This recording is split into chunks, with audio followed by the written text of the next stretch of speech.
Hey guys, so of course, we're the Reviewer Guys, and today we interviewed the mayor of Medina, Mayor Lewis. And here's the video. So, Mayor Lewis, what is it like to be mayor of Medina? Well, it's a great honor. It's a great honor to lead a community and help a community kind of figure out what it wants to do. Yeah. Places like this don't change a lot, so mostly what you're trying to do is help the community kind of stay the way it is and evolve as it needs to. So it's really quite an honor. Yeah. And then, what inspired you to become mayor? Well, what inspired me? I've done a lot of kind of community leadership things. I ran the Cub Scout group here at Medina Elementary. I ran the sports program at Sacred Heart School. I've done a bunch of those kinds of things. So you kind of get used to doing things in the community. And running for city council was one of them, kind of the next in the line. So I've always kind of wanted to do it, and an opportunity came up to do it. Cool. So, what are your responsibilities? Not very much, actually. Medina has what's called a council manager form of government. So what happens is we all run for city council. Then at the first meeting every 2 years, the 7 of us decide who's going to be mayor. And so we all decide one of us 7 is going to have the title of mayor. It doesn't mean a whole lot more than just being on the council. Yeah. We run the meetings. We bang the gavel and kind of organize the meetings. We do that part. There's some ceremonial things we do. I sign papers and that sort of thing, but it doesn't really entail a lot. The city council hires a person called the city manager. Donna Hanson, she's a professional who runs the city. So she runs all of the government, and that's her full-time job. This is just a part-time volunteer thing I do, so it doesn't have a lot of responsibilities. Yeah. And then, so going to 520, how will the additions of 520 affect Medina once it's finished? It won't have a really big effect because the right-of-way, the area they're building the lid and all it in, was always part of the freeway because that's where the old toll plaza was. When they collected the tolls before, back in the 60s and 70s, you have to drive through a little booth and give them the money or the ticket. So that space was all there. So we didn't have to take out a lot of houses and other things to do it. So the space won't change a lot. We'll get a very nice park up on the lid, so you'll be able to go up there and look at the views and everything. And the off-ramps and on-ramps will be in the same place, so it really won't change things a lot. It's a lot of disruption during construction, certainly. But once it's all finished, I think it'll be very nice. It'll be a little quieter. We'll have some noise walls so it won't be as noisy in the neighborhoods next to it. But other than that, it really won't change things a lot.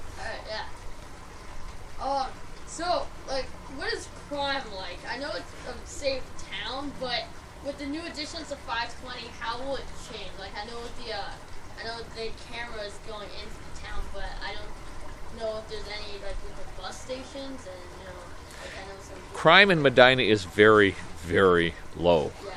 Yeah. It's very rare that anything happens that is really disruptive.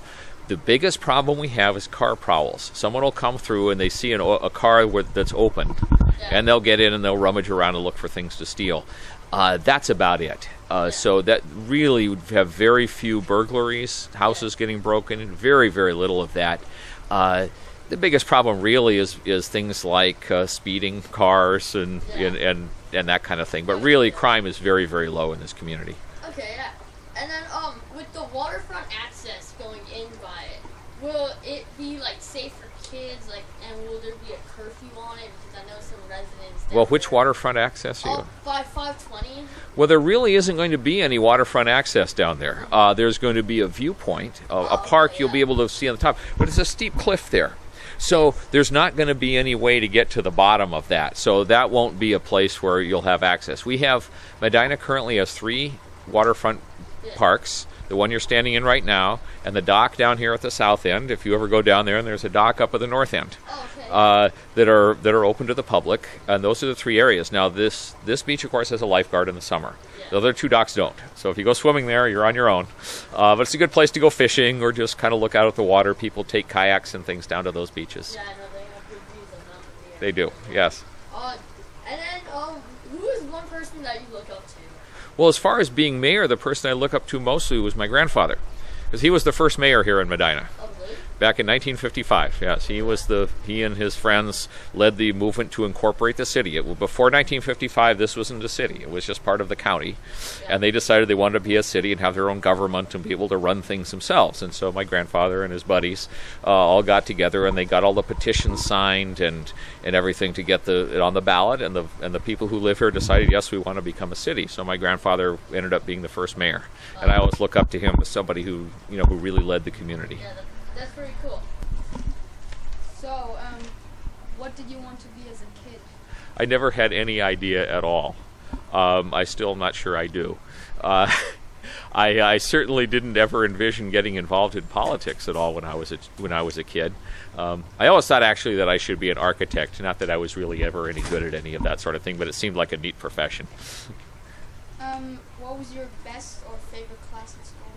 My favorite classes in school was math. I always liked math, and I did pretty well at it all the way through high school. And then I got to college, and I wanted to major in math, and I made it about halfway through, and that was it. I discovered that even as good as I wasn't good enough to actually get a degree in math. So you studied math at college? Halfway through. Then I switched over and studied history, and that's what I got my degree in, was history.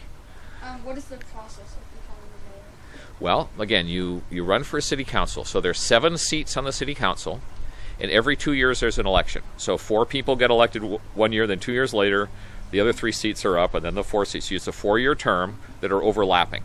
So you decide you want to be on the city council, and you have to look for a seat to run in. Now, in the case when I ran, the person who had that seat before decided they didn't want to be on the city council anymore, so it was open, and nobody else ran against me. So I ran. I was unopposed, so it was very easy.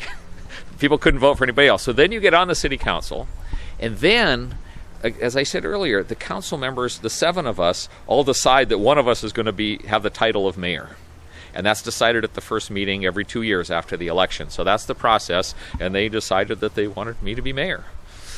What are your future goals in your career as mayor? And mayor, I think the important thing here is really a couple of things. One is just to make sure that the services in the city, the police and cleaning up the parks and the roads, just run smoothly. Nobody wants anything very dramatic, but they want things to run well and be reliable, so that if they have a problem and they call the police will be there, that the police will keep people from speeding on the streets and keep things safe, that the parks will be clean and the lawn gets mowed, and all those things you really take for granted. But the city council is really responsible for making sure that that the city manager and the staff have the money and the capability to get that done. So the first thing is just to make sure things hum along and no one notices. The second thing is, I think we have a lot of things that are kind of broken. Sidewalks and some of the things in the parks, and I'd like to see us kind of get some of those fixed. We're about to do a big rebuild of 84th Avenue down along the golf course. It's going to be a median with trees and everything, and that'll be quite wonderful. And there's other things to fix. We call it the infrastructure, the roads and the sidewalks and the parks, and just kind of get things spruced up a bit. What do you like most about Medina?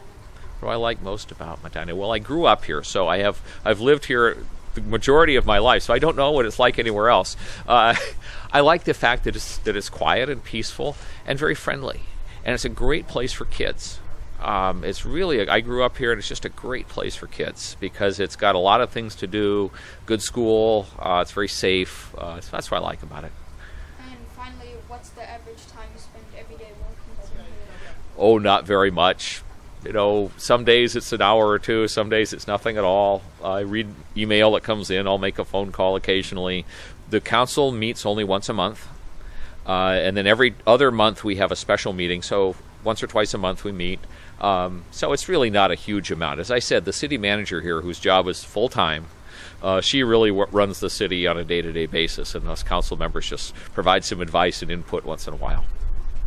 Thank you. Is that all? Yeah, thank you. Hey guys, what's up? I hope you enjoyed the video. Click the link below in the description to buy his book. He actually wrote a book about the history of Medina, and it's really interesting. Thanks for watching. Bye.